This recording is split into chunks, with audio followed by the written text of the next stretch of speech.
अस्सलामुअलैकुम। हैप्पी किसान पाकिस्तान तक खुश आमदीद। लो जी दोस्तों, आरफ वाला गला मंडी और साहिवाल गला मंडी के रेट लैके तुहाडी खिदमत हाजिर हाँ जी। अज 16 दिसंबर है जी। सारे नालों पहला मैं आरफ वाला गला मंडी के जोड़े रेट है तुहाडी खिदमत पेश कराँगा। अगर असी सारे नालों पहला 1509 की गल करिए जी, चावल के हवाले 1509 के रेट अज के जोड़े 4600 रुपये तो लैके 4950 रुपये तक ढेरियाँ सेल हुई ने। ज़्यादा ढेरियाँ जड़ियाँ ने 4800 रुपये तक जड़ियाँ सेल हुई ने। और अगर असी कायनात की गल करिए, कायनात जरा 4600 रुपये तो लैके 5300 रुपये तक रेट रहा जी। सिरा 5300 रुपया सी। ज़्यादा माल जोड़ा है वह 5000 रुपये तक सेल होया जी।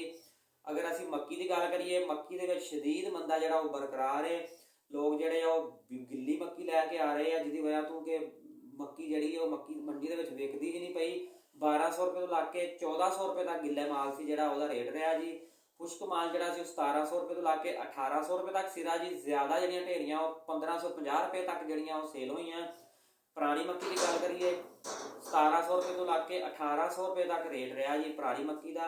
और अगर असी सरसों की गल करिए, 5200 रुपये तो लैके 6300 रुपये तक रेट रहा जी। अगर कपास की गल करिए, 4500 रुपये तो लैके 7200 रुपये तक रेट रहा जी। और अगर बाजरे की गल करिए जी, बाजरे का रेट आरफ वाला गला मंडी के 2200 रुपये तक है जी। गंदम जी 4750 रुपये तक रेट है जी।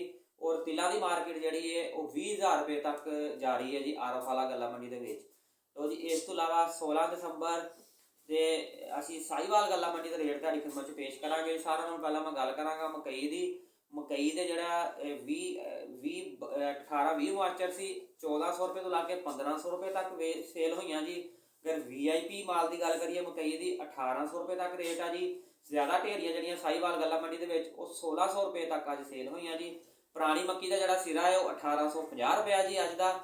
और अगर 1509 की गल करिए जी, 4700 रुपये तो लैके 4900 रुपये तक 4950 रुपये तक खुश्क माल जोड़ा हाथ वाला वह सेल होया।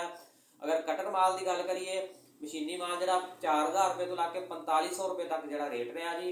और अगर कायनात की गल करिए जी, कायनात का रेट 5100 रुपया है जी। बहरहाल अज वो आमद साहिवाल गला मंडी के बिल्कुल ना होने बराबर सी। सरसों की मार्केट साहिवाल गला मंडी के 5200 रुपये तो लैके 6200 रुपये तक है जी। तिलों की मार्केट जी है वह 20500 रुपये तक है जी।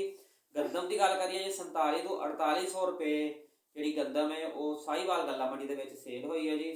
लो जी आरफ वाला गला मंडी और साहिवाल गला मंडी के रेट जोड़े सी 16 दिसंबर से तुहाडी खिदमत पेश किए हैं जी। वीडियो अच्छी लगे तो लाइक कर देना, दोस्तों को शेयर कर देना।